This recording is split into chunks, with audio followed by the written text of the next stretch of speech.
Why are we having all these people from shithole countries come here? On immigration are still a nation of immigrants. Illegal immigration. An illegal immigrant. If you are an immigrant in the United States, should you be allowed to stay? We have no idea who they are, what they do, where they came from. Hi, I'm Tsitsi and I am not an American citizen.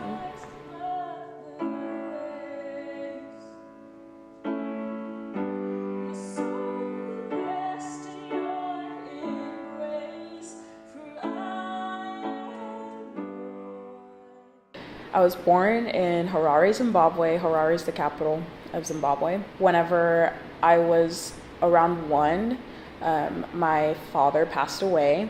And so my mother decided a couple years later that it would be best for us to immigrate to the United States, just so we would have like a better life, more opportunities, better education.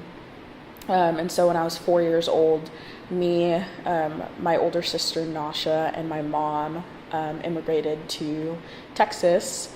So I am a first-year graduate student in the political science department, and my undergraduate degree is in political science as well.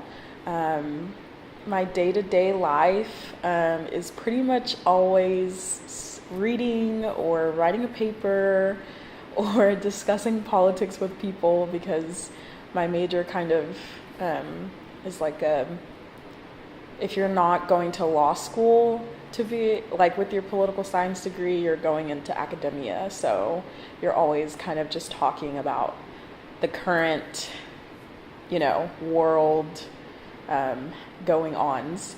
But when I'm not doing like schoolwork, I'm typically hanging out with friends. I really like to hang out at my church. I'm an intern there. And so I spend a lot of time at the church, and most of my friends are through the church, so I hang out with them. Immigration is a very prominent topic right now within the current administration. It's spoken about a lot in the news and within government officials. And I think it has affected my own personal ties with the immigration process in America, because it has been taking a longer time on average for people to become permanent residents and become citizens. And so what my family expected to take a few months is taking much longer.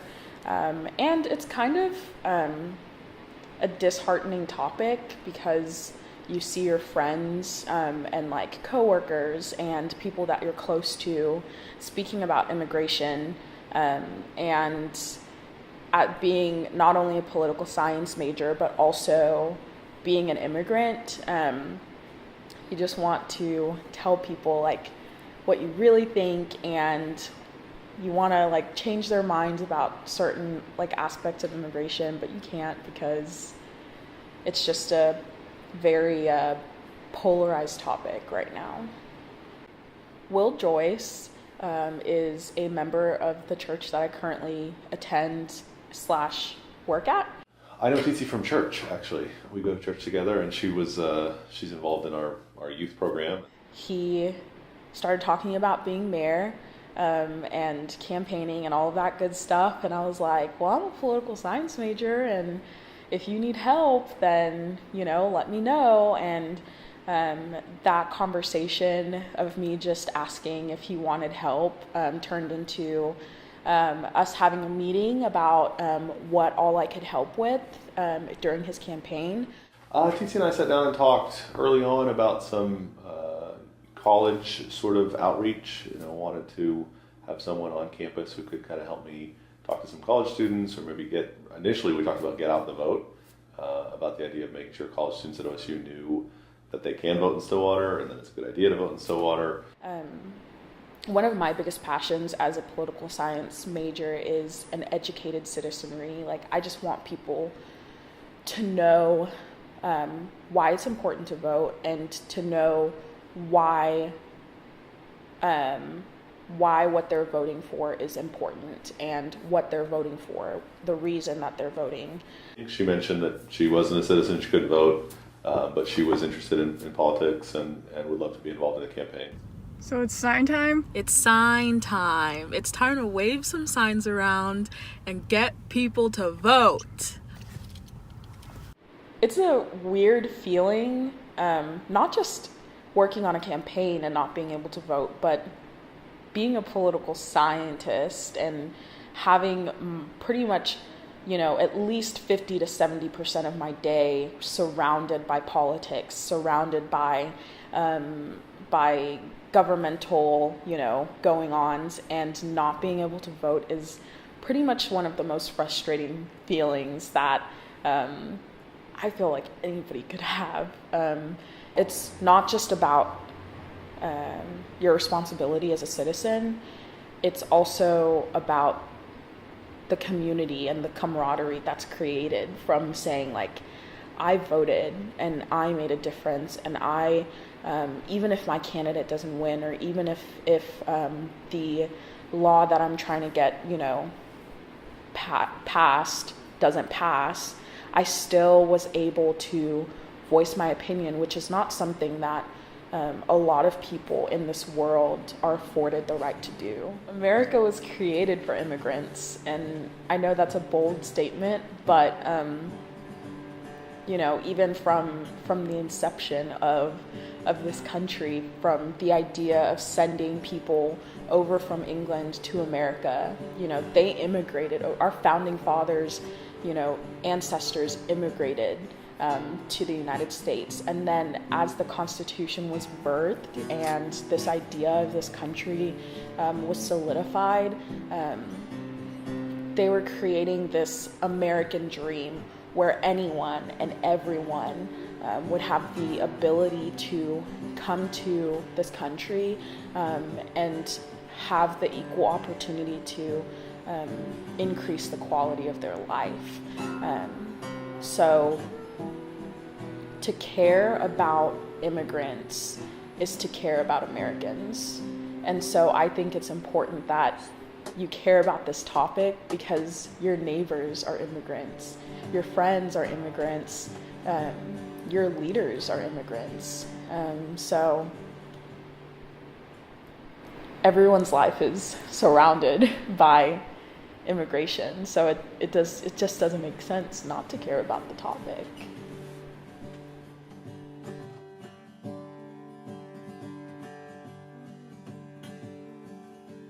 We are on our way to Dallas right now to see my family. I am super close with them, so I'm super excited to see them. I go to see them a lot, especially during the summer, but I don't get to see them a lot during the semester, so this is a special trip.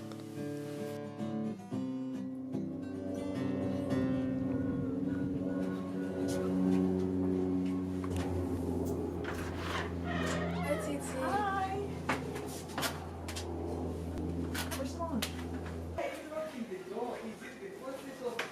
The way people they talk about America, it's like I was thinking everything is gonna be very okay. Since I have a degree in my country, I'm okay. When I came here, I find out that one, you cannot use your degree of Africa. Two, because I know that in UK as a student you can work, but I saw that you're not. They allow me to work first time, then they say because I didn't have the type of work authorization, so I can work. I started to work in budget suites hotel, and they say, oh, so because I was working in hotels, they say, oh no, so we can work for housekeeping. And then I was getting like $6 per hour. And it was really hard.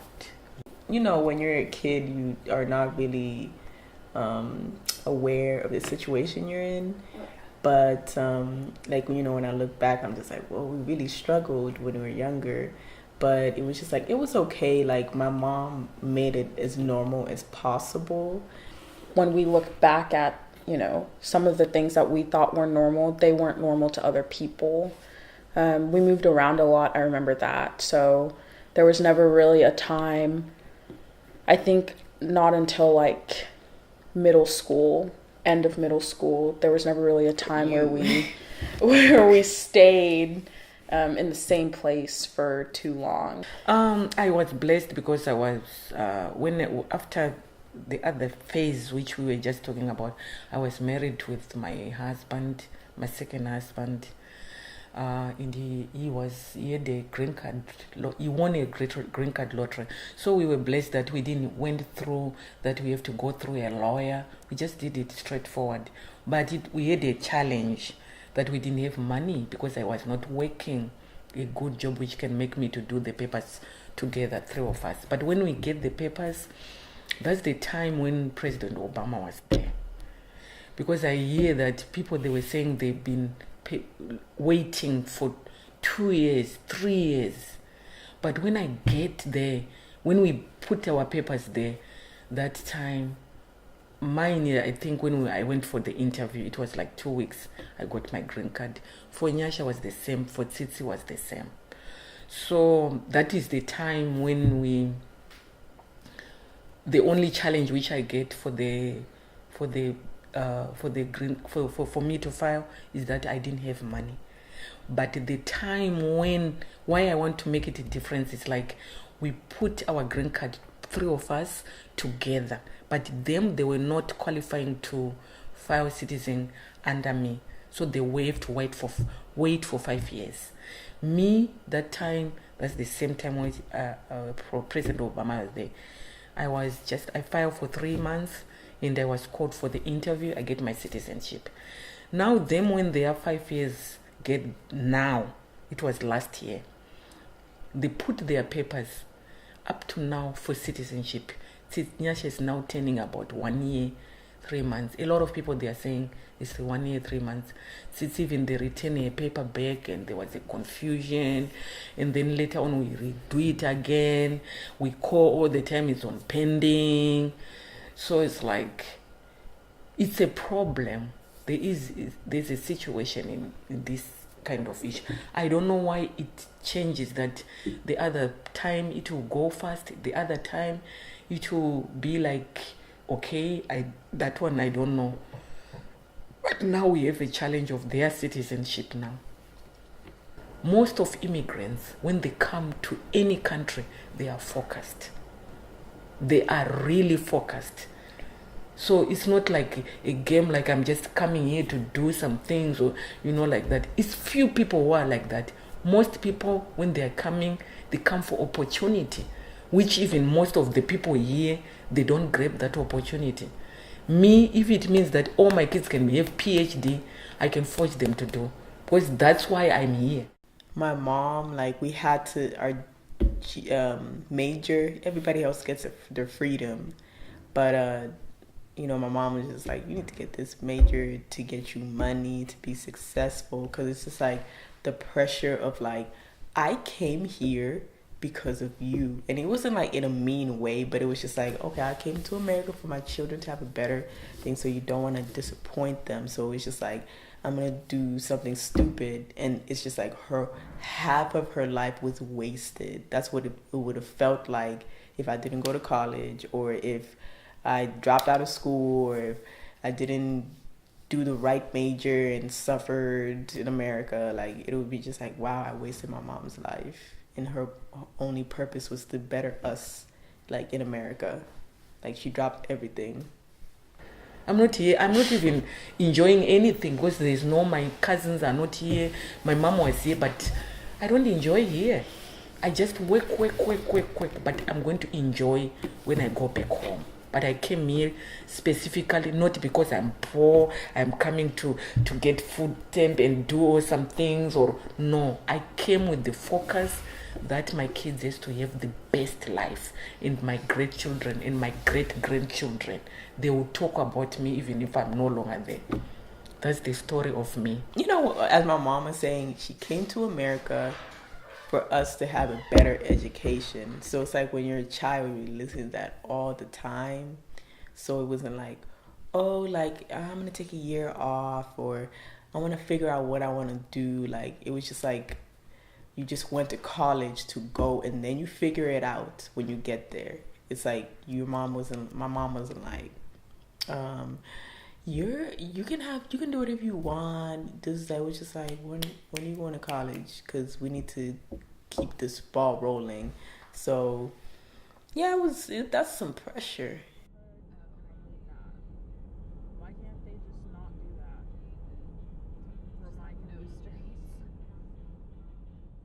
The first, if I had to describe the immigration process in 5 steps, the first step would be you obtain a visa to get into the United States.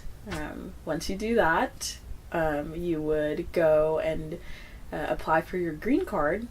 Then you hold your green card for at least 5 years with no felonies or infractions on your record.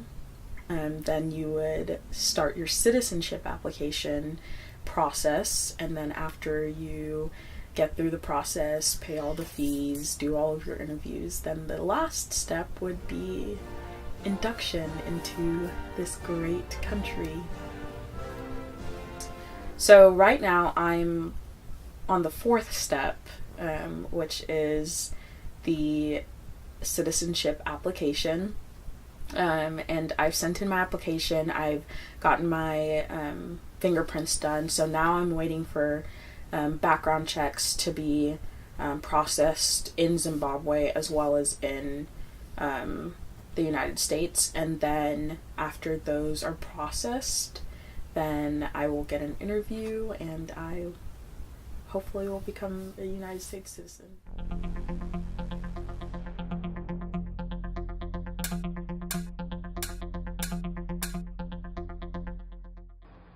So we shouldn't forget that we're talking about a president-elect that has pledged to deport 11 million people from this country. In the immigrant communities, news of any deportation leads to fear. They're sending people that have lots of problems. They're bringing those problems to us. They're bringing drugs, they're bringing crime, and they're rapists, you went on to say. Well, you look for them from a strategic perspective. Well, let me back up and say there's 2 different kinds of threats. If you're looking at individuals versus threats against the nation state. So you have state-sponsored strategic threats, the China and the Russias of the world, Iran, North Korea. And then what the U.S. intelligence community tries to do is look at those tactical threats. So you got the strategic threats and the tactical threats. So you have nation-state strategic. Then at the tactical level, you try to identify the needles in the haystack, the individual threats that could either pose a national security concern to the United States internally, or perhaps even be working for one of the nation-state actors such as Iran, China, Russia. I think that our system since 9/11 has been designed to locate and identify persons that are national security threat. And when you break that down, that would be of the counterterrorism variant or the counterintelligence concern, spies. So the system is pretty good at finding those individuals and either deporting them or arresting them for, a violation of federal law. So I don't generally believe that the immigrants to the United States pose that kind of national security threat. That strategic strike on the U.S. soil on 9/11, much like the Japanese bombing of Pearl Harbor, caused draconian measures to take place. So that doesn't surprise me in the least from a historical perspective that we've seen those kinds of actions. But this many years after 9/11, you would hope that there would be some lessening of those kinds of restrictions.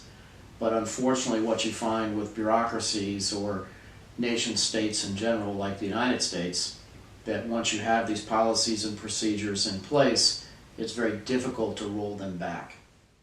Currently, I'm waiting for the background checks to come back in. Once those are cleared, then I would go in for an interview, take my test, which is a 2-part test. The first part is a multiple choice test, and they just basically ask some American history questions, some government questions, and then the second part of the test is just an English language test to see if you know the basics of American English. We are on our way to the coffee house, which is my favorite place to go and hang out and study. And we are going to ask real life citizens questions from the naturalization test. So we're here. I've got my book with all of the questions. Let's go see what citizens know. What are 2 cabinet level positions?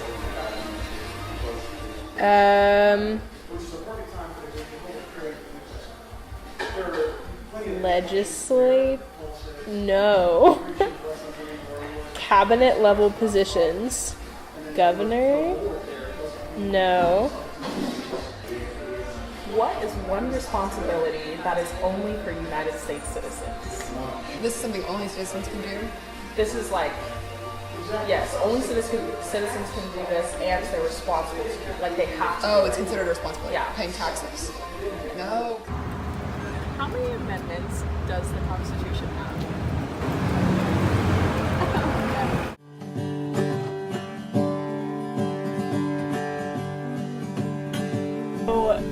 Some common misconceptions about immigrants is that we're lazy and that we take people's jobs, which is not true. Some of the most hardworking people I know are immigrants because they have to work hard. They don't have time to be lazy. Growing up, like, my parents worked 2 to 3 jobs each to support our family. And so, how can you be lazy when you're doing that much work, you know? Another common misconception about immigrants is that we don't pay taxes, which is really frustrating because we do pay taxes. We do pay the same taxes that other people pay, and it would kind of be impossible for us to do a lot of different things if we didn't pay taxes. Another common misconception about immigrants is that we are leaving our countries because we're criminals or we're running away from our problems, when really it's just America and Americans advertise this American dream and this better life, and so we come to this country not because we're running from something, but because we're running to something. We want to be a part of that American dream. We want to develop better lives for ourselves and our future children and our families. The most frustrating one is that we're not educated, which is pretty frustrating because I would consider myself to be a pretty educated young woman, and to say that an entire population of people is uneducated because they're not from America is pretty ignorant. I actually strive for education. My entire life has been, you're gonna get an education whether you want to or not. So one of the things that I found out through my time at OSU is that I'm really passionate about an educated citizenry. So I want people to go out and vote, knowing what they're voting for and understanding why they're voting the way that they are.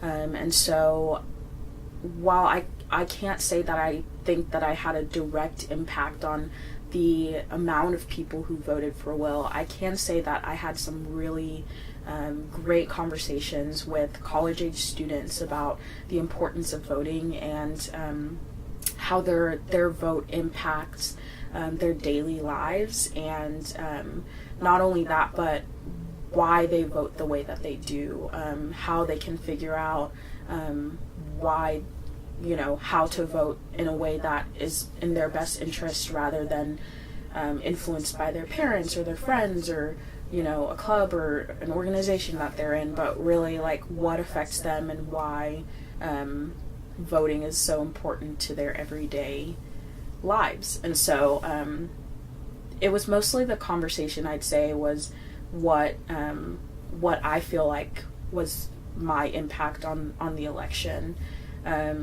You know, Will is a great candidate, and he's Stillwater born and raised, so a lot of people voted for him because of that. But I can say that I was able to not only impact like this election for some students and some young people, but possibly future elections that they'll be voting for their representatives or even the president, because they have a better understanding of voting.